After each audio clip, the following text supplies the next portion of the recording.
Argentina দলের প্রতি বাংলাদেশের মানুষের ভালোবাসা ও উন্মাদনা এখন বিশ্বজুড়ে আলোচনার বিষয়।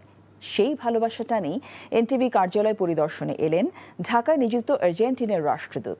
এ সময় তিনি সৌজন্য সাক্ষাৎ করেন ব্যবস্থাপনা পরিচালক মোহাম্মদ আশফাক উদ্দিন আহমেদের সঙ্গে। আলোচনায় উঠে আসে বাংলাদেশ আর্জেন্টিনার সম্পর্ক, ক্রীড়ার মাধ্যমে দুই দেশের বন্ধন এবং পারস্পরিক সম্প্রীতির বিষয়। রাষ্ট্রদূত জানান, বাংলাদেশের মানুষের আর্জেন্টিনার প্রতি অকৃত্রিম সমর্থন তাকে গভীরভাবে মুগ্ধ করেছে।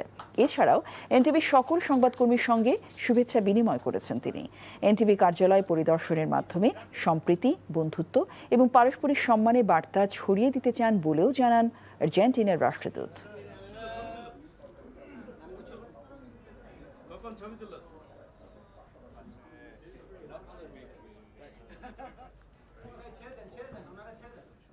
After Qatar, and we saw all what 2022 সালে আমি খেয়াল করেছিলাম বাংলাদেশের মানুষ কিভাবে আর্জেন্টিনাকে সমর্থন করে।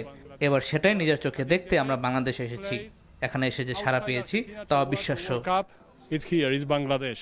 The warm hospitality of Bangladeshi people, how আর্জেন্টিনার প্রতি বাংলাদেশের মানুষের ভালোবাসায় আমি অবাক। বিশেষ করে 2022 সালে সবাই যেমন আর্জেন্টিনাকে সমর্থন করেছে তা অবিশ্বাস্য ছিল।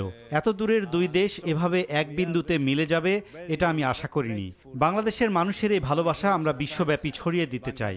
আশা করি আগামীতেও এই ভালোবাসা অটুট থাকবে। আশা করি এবারও আর্জেন্টিনা ফাইনালে উঠবে ও কাঙ্ক্ষিত সাফল্য পাবে। to give as a token of gratitude.